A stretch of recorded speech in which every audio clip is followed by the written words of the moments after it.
Jenna, we're talking about Pinterest mistakes. This is the fourth in our four-part series, and we're speaking directly to bloggers today. And I don't Yeah. even know if most of them, especially after our time together last week at Make Your Mark Live, where some people had kind of said, I feel like the original blogger community, like bloggers as a business owner term is dead. Some people were saying that. And I still feel like there are very much like just bloggers. Yeah. Oh, totally. Bloggers are like the original content creators. Yeah. Like back in the day when, before anyone was getting brand deals on Instagram and, TikTok and whatever, the bloggers had their own platforms. They created blogs and some of them are still, going strong and they get paid through ads. When they qualify for ad networks, they get paid by using affiliate links in their blogs that they're writing. They're writing helpful blogs that are helpful for people and Yeah. including affiliate links where appropriate. And they're sometimes also getting like brand deals, basically, which for bloggers is like sponsored posts. And yeah, I mean, I think it's still going strong for sure. There's plenty of people who still have healthy blogs. I think that some of them have lost traffic in the last couple of years, but it's one of those things where like if you used to make, $18,000 a month on your amazing blog and now you're making, $9,000 on your amazing blog, like is it still a viable business model? Yeah. Yeah, like that's still good money, and a lot of them have maybe switched things up in terms of where they're getting their revenue from and whatnot, but Yeah. blogging as a core content strategy, not content strategy, but blogging as a core business model is not by any means dead, in my opinion.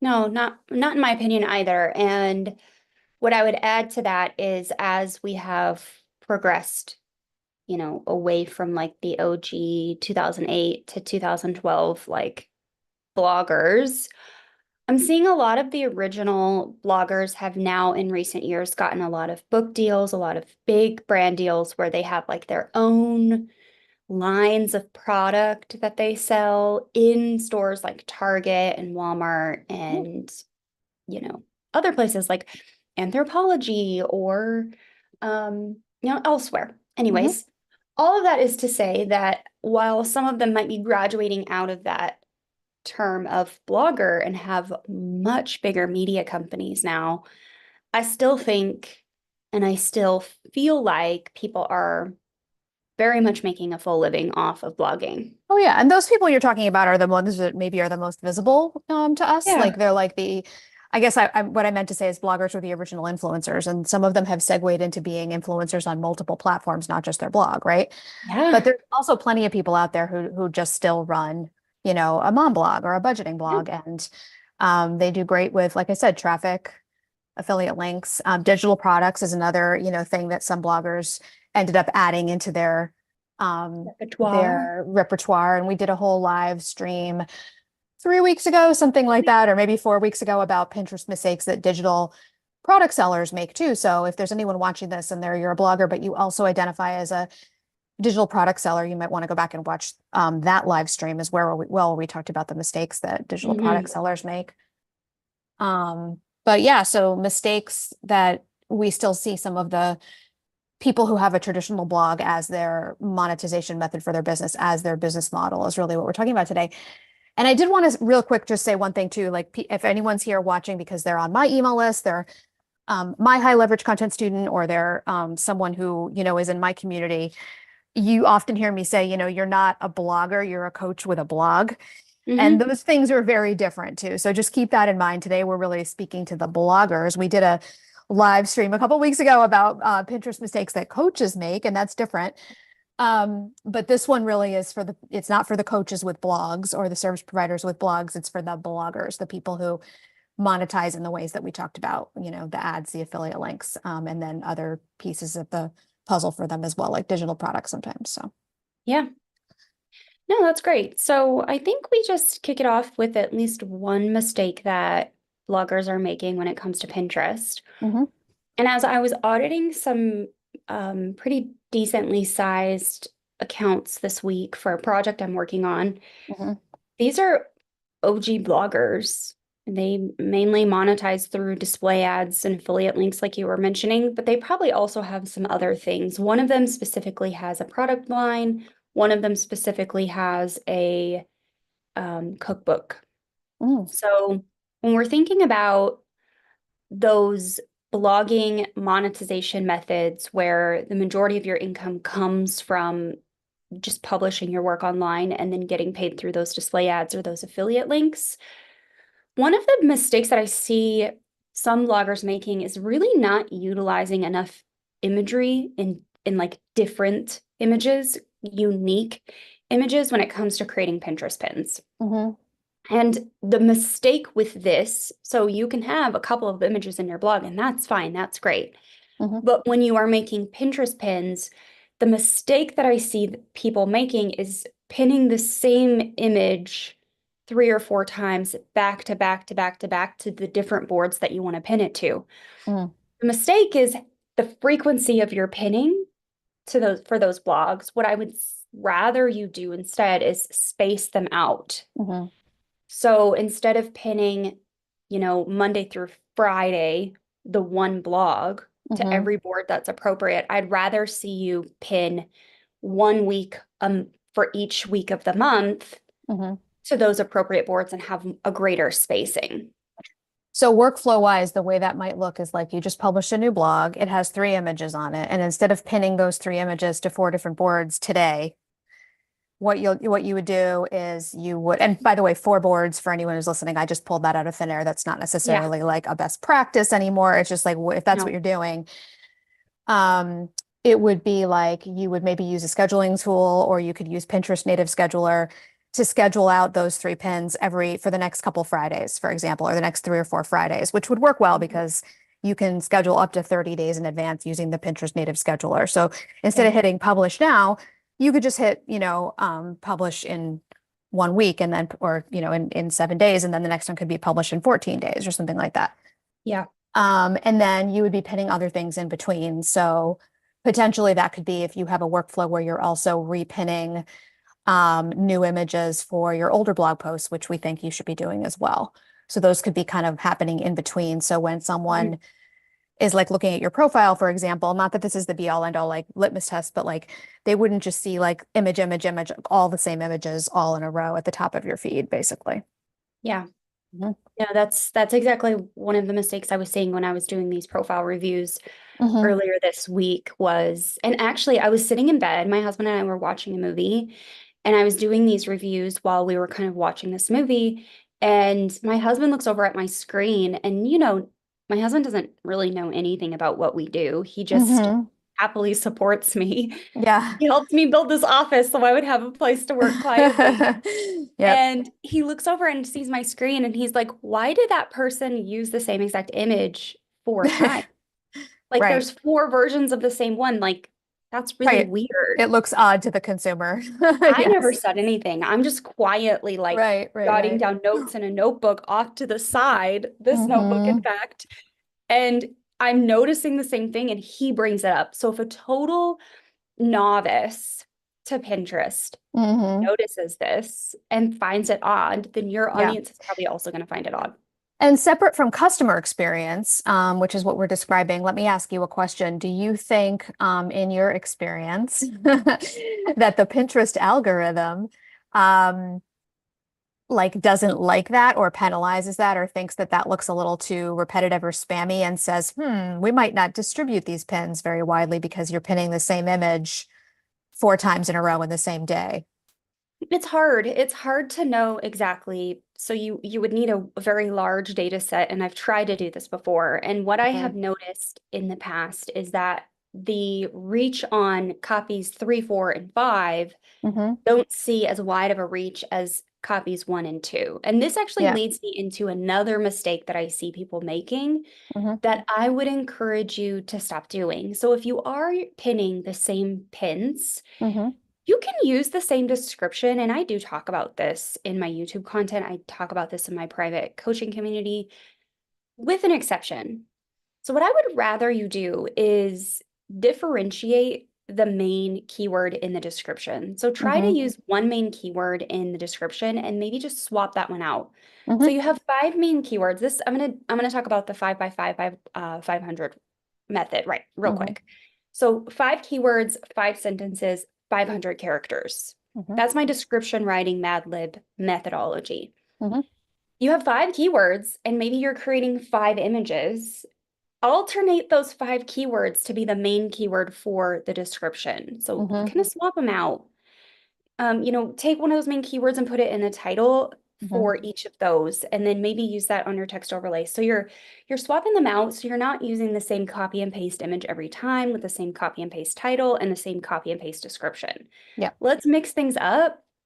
Maybe throw a 6th keyword in there or a 7th keyword in there and kind of differentiate, because what that's going to do is it's going to help you reach a wider audience. Mm-hmm. If you're using the same 5 keywords for every single pin that you publish for that one blog post, you're limiting yourself to those 5 keywords. Mm-hmm. Let's Yeah. widen your net and let's catch more people with more keywords. So let me just try to simplify this really quickly. You make 5 images, you've chosen 5 keywords. Use a different main keyword for each pin and each pin title at a minimum. Mm-hmm. What I was Yep. noticing when I was doing these profile reviews is one of the creators' pins was not showing up in search for the main keyword that they had used on the text overlay. They hadn't used it in the pin copy at all. We know that Mm-hmm. Pinterest reads the images and indexes them, but I feel like, this is just a feeling, this is just an opinion, the copy on the pin actually takes longer to index than the copy in the description and title box. I think I agree with that from my Yeah. experience over the years. Mm-hmm. So just doing a little bit of digging on this one creator, this is just what I was noticing. All the pins that had the one keyword on the image that did not then use that keyword in the title of the description, I was not finding those pins in that search, that Mm-hmm. particular keyword search. So let's Mm-hmm. differentiate it. Let's make sure if you're using a keyword on your text overlay, you're also using it in your pin copy, at least the description. So Yep. that's your action item for the pin copy. Yep. Yeah. And this is a little nerdy, like we're getting a little nerdier than we usually do. We're kind of like, It's someone me. could I'm call it like, sorry. no, no, it's good. It's good. I was going to say it's good. We're getting a little bit more like what some people might call like in the weeds or whatever. But here's the thing. The bloggers are the OG Pinterest users. They're the ones Right. that figured out how to use Pinterest for business, Correct. right? Years ago. And they've been doing it for a while. They've got it. So the people who we're creating this video for today, they understand what Heather's describing here. Like they get it, basically. Mhm. And there may be other people watching this who are like, wait a minute, I'm going to have to watch that a few times. And you can, by the way, go ahead and watch this replay a Yeah. few times to get that. But like it makes perfect sense. Like and as an extension of that, one thing I was thinking about while you were saying that too is like most people who follow me who are coaches who want to do Pinterest, maybe most people who follow you who are digital product sellers, but maybe not, bloggers per se, although sometimes those things go hand in hand. Like they may not be doing like 5 pins for every piece of content. Like I recommend doing like 2 or 3 Yeah, I do too. whenever you publish and then redoing, and then doing new images every month as well. But the example I was thinking, and one way I like to do what you're talking about is I like to try to match the main keyword up, not maybe exactly, it doesn't have to be exactly, but match it fairly well to the board that I'm putting it on. Yeah. So this is kind of like my thought process when I'm creating a pin. And just to be clear, I'm not a blogger, right? I do have a blog. Right. I'm a coach with a blog, not a blogger, and I teach coaches with blogs, not bloggers. But it's sort of it's one way you can kind of conceptualize it. Whenever I have a new blog post, I will create the pins and I'll be thinking when I create them about which boards I'm going to put them on. So let's say I have a new blog post about, this is a little meta, but when I wrote my blog post about how to start a life coach blog that fills your Mhm. client roster, I knew I could put that on coaching business marketing blog board. Sorry. I could put it on content strategy for coaches. I could put it on my life coach marketing board, right? So those are just 3 for an example. So I create the images with that in mind. And then when I choose the board and then I usually make the title something similar. I don't want to necessarily have the same phrase over I and don't over and either. over in all the places, but I want to make sure it's in at least 2, sometimes 3 of those places in some variation. So Yeah. maybe in the title, I write the pin title, I write like life coach marketing um, guide to starting a blog or something like that, or guide to starting a blog for your life coach marketing strategy or something. And then in the description, I might put like, are you looking to start a blog as a means to market your life coaching services? And Yeah. Pinterest is going to be smart enough to understand that marketing your life coaching services is the same as life coach marketing, right? So thinking about aligning it with the boards is one way that has been helpful for me to keep it straight while also varying my keywords. So again, I'm not a blogger, I'm a coach of the blog, but I think that the bloggers who aren't varying their descriptions and titles as you just described could benefit from thinking about it that way. So that's one way to kind of think about approaching it. Yeah. And okay, so this is another mistake that I see bloggers making. Mhm. They haven't graduated out of pinning their pins to the most appropriate board first. Now, we've talked Mm, about this for years, but if you have had legacy traction on Pinterest, you probably haven't needed to update your Pinterest strategy in quite a long time, which mhm, is why we're seeing pins going out back to back to back to back to the same mhm. blog post and then never being pinned again. We'll get to that. But what I would like to address straight to people who are blogging for their primary source of income is to please put your pins on the most appropriate board first and not group boards and not your best of board. Best Okay. of Jenna's You're blog. No. right. Yeah. We're not doing that anymore. We've graduated to putting it on the most appropriate board. So if your pin is about quinoa salads, then you're going to put it on your board about quinoa salads or recipes with quinoa, not Jana's favorite recipes. Yep. Because we want the indexing and the keyword research to really power that pin for the long term and become a legacy pin. And unfortunately, over the years, group boards were deprioritized, as well as just kind of catch-all boards that were just catching all of your content. Those really are not prioritized when it comes to making sure that you're ranking for the keywords you want to rank for. So if Yep. you are really looking to rank for keywords specifically related to your content, which we all are, Which we want to. It's more which we important want these days to, than ever. Yep. right, that is what I want you to do. Yep. Now, following that up with the, what did I say we would get back to? Do you guys remember in the chat? Shoot. I said, and I'll get back to it. It just left. It'll pop back in your head. It'll come back. But I really want you to pin to the most appropriate board. Yeah. There's no reason why you shouldn't be doing this. You can do that. You can choose boards with schedulers. You can just schedule your pins natively on Pinterest. Yep. Um, So just to yeah, clarify for anyone who okay, so back in the day, like around the time Heather and I first started doing Pinterest marketing, we didn't know each other yet, but we started around yeah, the same time, like 8 years ago, going on 9 probably. Um, it was sort of a best practice to start by putting your pin on your blog board or your best of board, and then you would then follow up by putting it on all these other boards. First of all, we don't even really put them on like multiple boards as much as we used to, but the bloggers still are doing it. And if it's still working for them, then I'll absolutely, keep doing what works as long as you're not being spammy about it.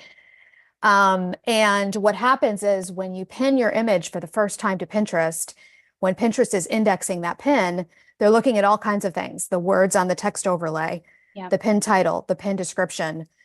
And they're also looking at the board you put it on. They're looking at the board title and the board description.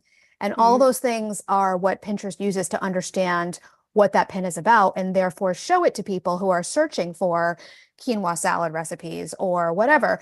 So if you take that image and you put it on a board that's called Best of Jana's Recipes, and the description says like all of Jana's favorite recipes for healthy this and blah, blah, blah, blah, blah, that's not as relevant. And so it makes it harder for Pinterest to understand that this should be shown to people who are looking for quinoa salad recipes or Yeah, grain salad recipes or, yeah, recipes with quinoa that, or even like, whole grain recipes or whatever. yeah, So that's what you're saying is that a lot of people are still doing it that way. And you can see when you're looking, you can see that they still have those best of boards. So if someone has a best of board, what do you suggest they do with it these days? Just stop pinning to it altogether or? I don't even pin to mine. I don't either. I It's moved just mine, there. yeah, to the bottom of my view anyway, and it's just there. And then because I'm not really pinning to it, it doesn't show up toward the top for people anymore either. Yeah. Yeah, it's just kind of buried.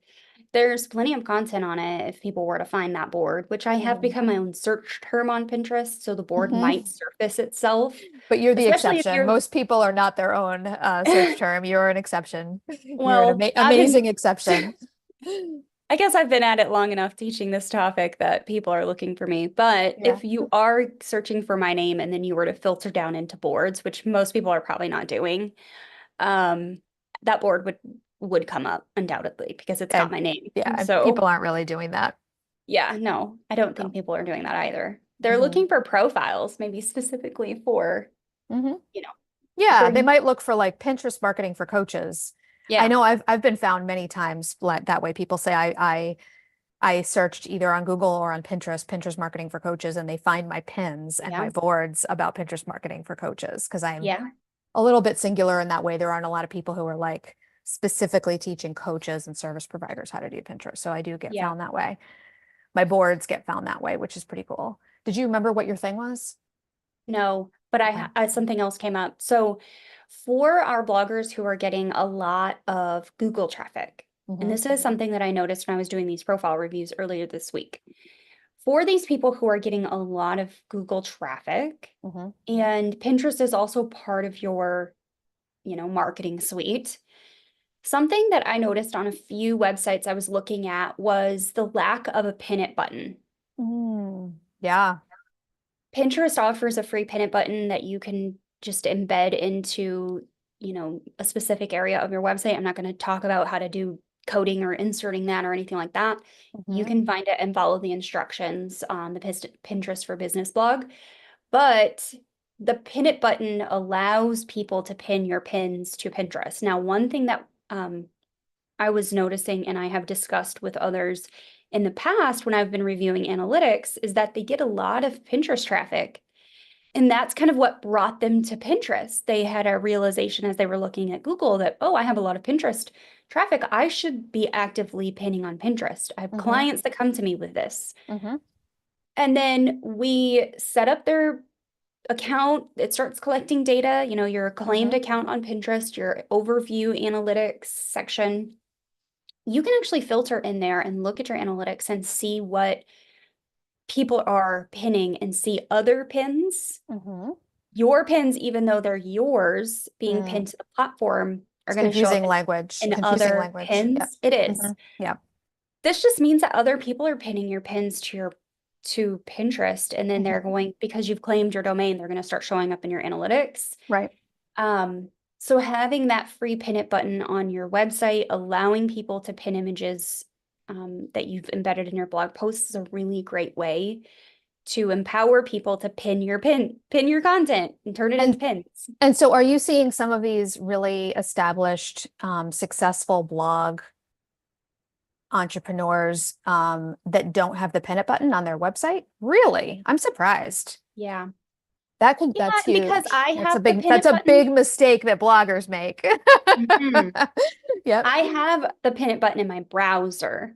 Right. And then I can always tell, even on my own website, because I have the pin it button embedded on my website, I can always tell who has it and who doesn't based on my browser extension. There's Yep. always two that pop up. Right. Right. If there's only one that pops up, I know it's the one from my browser extension. So It's not the one they therefore, have on their site. Right. they don't have one on their site. Yeah, it's Right. lacking. So But most people, I mean, I would say the average person doesn't have a pin it Chrome extension or extension in correct. their right. So the average person, when they're looking at your blog, whether they came there from Google or even if they came there from Pinterest, Right. right? Like someone could find your blog on Pinterest, go to your blog post, Mhm. read your blog, and there might be three other images that they would love to pin to their board to complement this other one that they already pinned to their board, right? You might have Yeah. three different images of the same piece of the same meal, or if you're, let's say, a fashion blogger, maybe you have three different ways that this purse that they're interested in buying can be styled. They might want to have Yeah. all four of those pins on their board. But if there's no pin it button, then A, it's harder for them to do that. And then B, the nice thing about the pin it button is it's like not only does it make it easy, it kind of like it's almost like its own little call to action. People Yeah. might not even think to pin it, But then they see and they hover over the image and they see the little pin it button in the left-hand corner or whatever. And they're like, oh, okay, yeah, I will pin it, and then they pin it, Yeah. which is great. That's going to be so good for your strategy, for your saves, your traffic, all of it. So Yeah. that's a big Pinterest mistake that bloggers make. Yeah. Not having a pin it button installed. Now I'm gonna go a little bit more, I'm gonna go a little nerdier because that's my personality. I actually prefer to have a set of social buttons installed on my website. I use a plugin to do this. I prefer Social Warfare. I've used it for 8 years. It's $29 a year. It's so affordable. And what this plugin allows me to do is predefine my Pinterest images and my Pinterest title and description. Yep. So then anyone who uses those sharing buttons will automatically pull an image that's already pre-optimized for Pinterest. Beautiful. And I like that. Yep. So with the pin it button, just the one from Pinterest, it may pull from different types of metadata depending on how you Yeah. have your website set up and Correct. how much you have things optimized and whatnot. Yeah. Whereas with the Social Warfare plugin, you can choose the description, the title, things like that.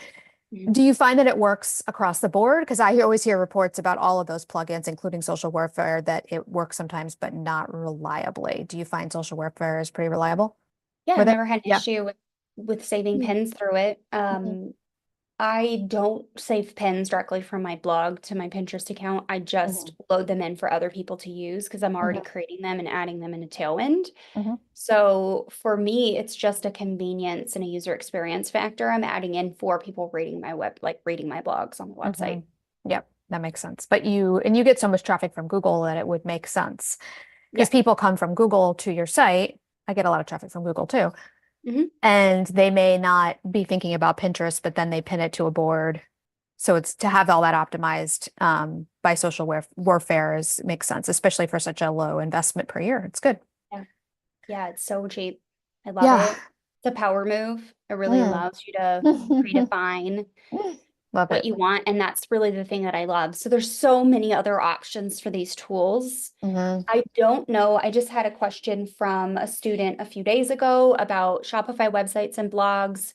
I really don't know about any other web platforms and social sharing buttons. I Mhm. just am not familiar with them. I am very familiar with WordPress because that's all I've ever used. Mhm. So if you are looking for a set of social sharing buttons for Wix or, Squarespace.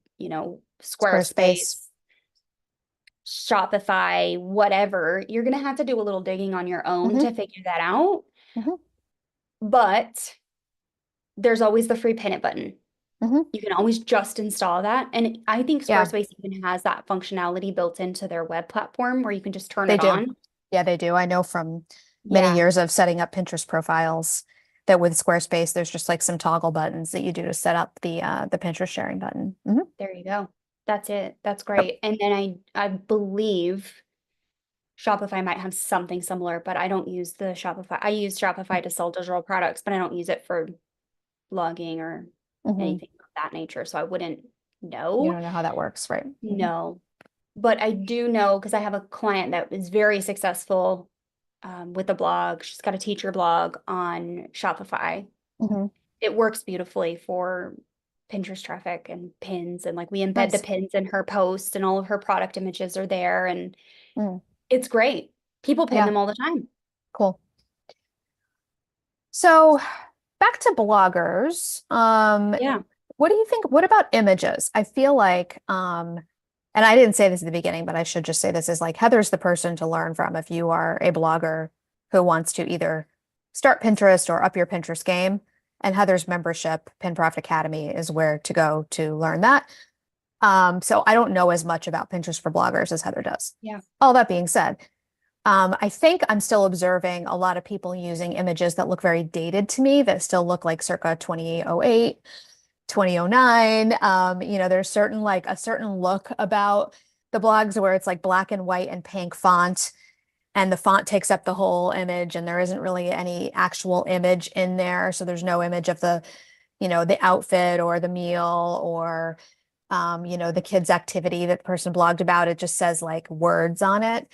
Yeah. Um, and I feel like that looks really dated. Do you think that those are not performing like they once did as well? Or is it just me looking at them and thinking, huh, that person hasn't changed their Pinterest You templates since 2009 and it doesn't matter. know, if it's working for you, keep doing it. Mhm, So I want, if you do feel like that is you, I would say, and you're listening to this, I would say just look at your data and let your data be your guide. mhm, Some of the most hideous, atrocious Pinterest pins do the best. mhm. It's true. Don't know why, but they Right. do. And the ugliest pins I've ever made still come back up in my, circa 2018 Pinterest strategy for my Heather Farris blog all the time. And they're so hideous, but Hmm. they just drive legacy traffic. And if that's the case for you, just keep doing the darn thing. But if you feel like, yeah, my pins just don't, they're not getting impressions, they're not getting clicks, they're not getting saves. Like they It once could be did, maybe. yeah, it could be a bigger underlying issue, but it also just could be that you're not following best practices these days. Right. Right. When did Pinterest start again? I always forget. I'm the worst when it comes to timelines. Was it 2010? 2010, 10. Okay. because All right. So that's the when Nat was bloggers, born. so it's like 2010 was like by invitation, and Mhm. around 2011, beginning of 2012 is when the bloggers started to really start having this like discussion about the fact that like Pinterest could be used to drive traffic and we're doing it and teaching each other how to do it and all that stuff. So I Yeah. feel like that's where those templates, actually, it might even been a couple years later where those templates started to be popular because they're so easy, those templates. You don't have to switch out an image. It's Mhm. just words.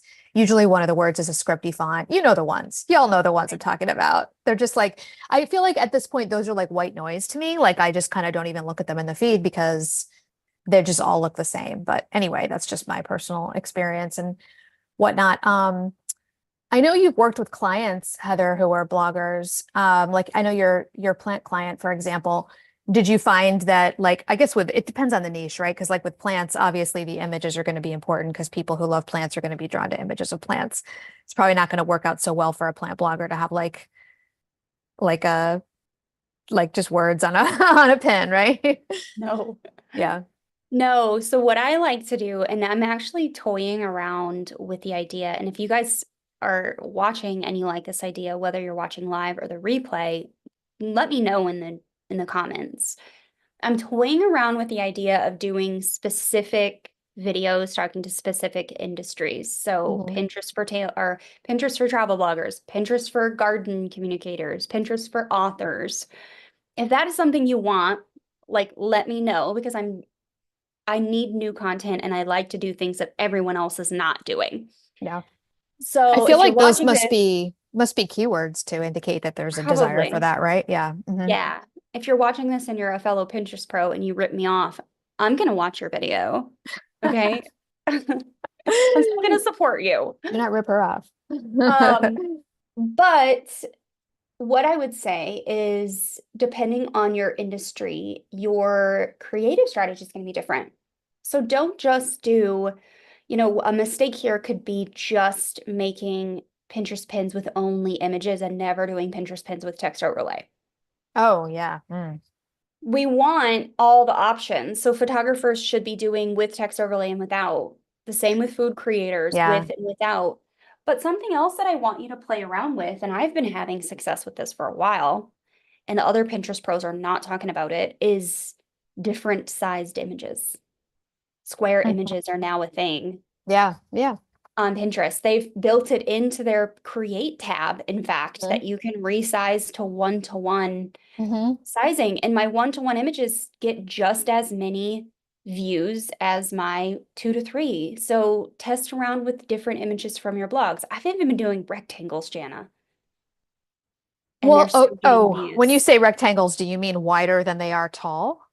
Like presentation style Woo! 1080, like 1920 by Wow. 1080 rectangles. Wow. Okay, you hear that? All the OG Pinterest girlies who are always saying like, pins have to be 1500 by 1000 or 1000 by 1500. Don't make them squatty.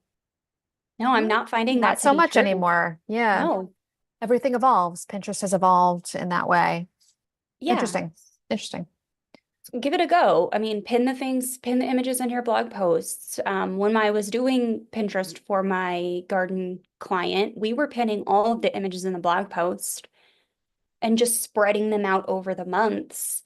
Yeah. alternating the titles and descriptions. And then Mm-hmm. we would have Pinterest pins that we made for that post as well. Mm-hmm. So, yeah. One thing I did for a little while, and I've been noticing I've been getting pretty good impressions, relatively speaking, is taking slides out of my carousel posts, my Instagram carousel posts, and just pinning those. I mean, Yeah. the thing is like the font's smaller than it should be. They're square, Yeah. not, not up and down like we've always been taught they should be. But to your I point, have a square thought. is doing okay. But if you're creating them anyway, and you have something on your website that you can link them to that's relevant, like why not pin them?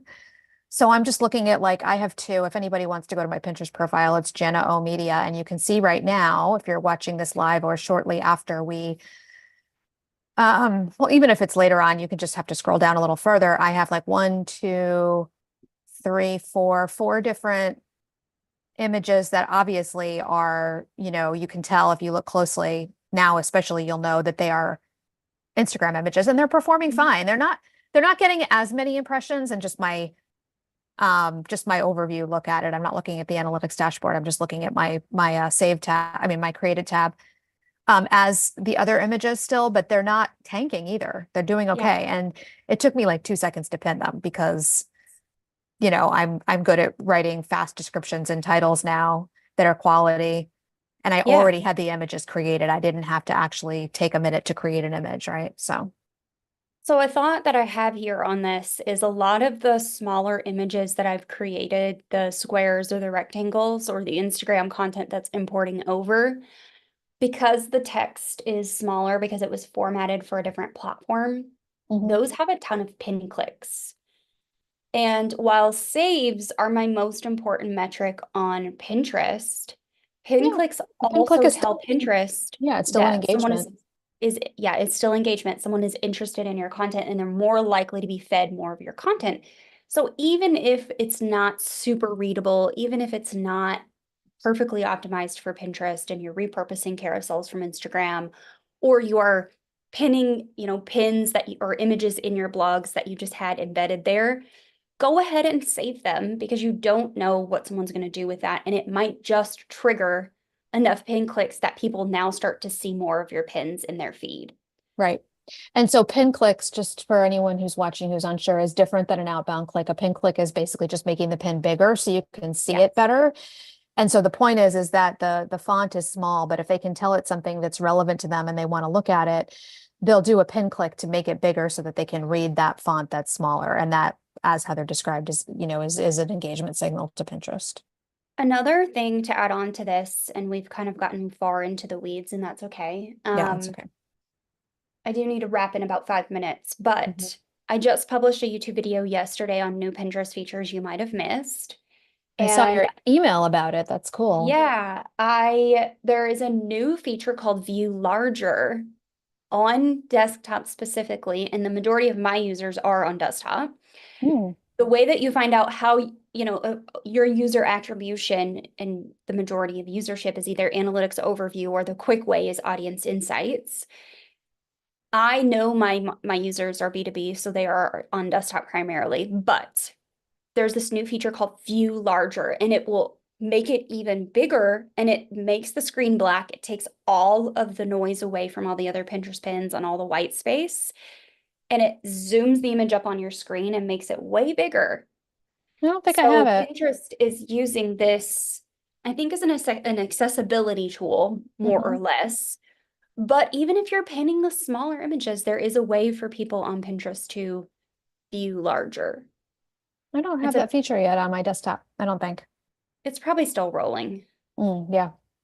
Pinterest is famous, of course, for that. Yes, they are. Okay, cool. So this is obviously the last in the series of Pinterest mistakes that, pinners are making Pinterest business pinners are making.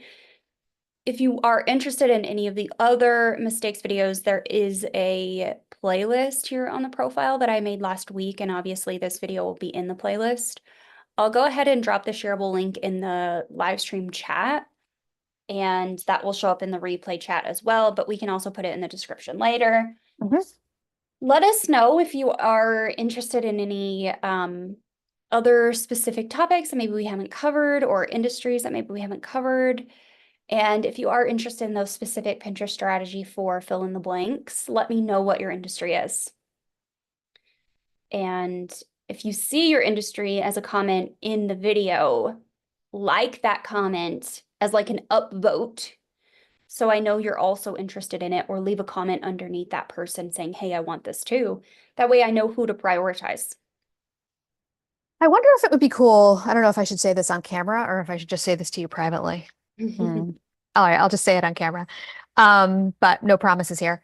I wonder if it'd be cool for us to do a series like if I were building a Pinterest profile, like if I were still a done for you Pinterest profile builder, which I was for 6+ years. That's what I did Yeah.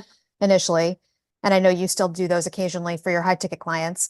If I were building a brand new Pinterest profile for a fill in the blank, like here's how I would go about it. Like, for example, I imagine like it would be fun to do like an author. Like, how would I go about doing that? What would Yeah. the steps be that I would take? That would be an interesting series that maybe we could think about doing. Yeah. We actually have an Just author an idea. in the chat growing as a Oh, homeschooler. She says, I used hey, to author blog. in the chat. I'm no longer a blother. I'm no longer a blogger. My business has shifted to publishing books. What would be the best way to market books on Pinterest? There we go. She Um, wants to know. she wants to know. So that's our first vote. Fiction or nonfiction? Nonfiction, right? I don't know if she's still here, Hmm. Based but on if her, the name of her profile, it sounds like it might be nonfiction. maybe What was it? growing as a homeschooler, Hmm. maybe they publish homeschool curriculum books. Yeah. Hmm. Yeah, I mean that's a whole nother topic for another day because today we're talking to bloggers. Hmm. But I think when I think about authors, I do think of like fiction versus nonfiction because I Yeah.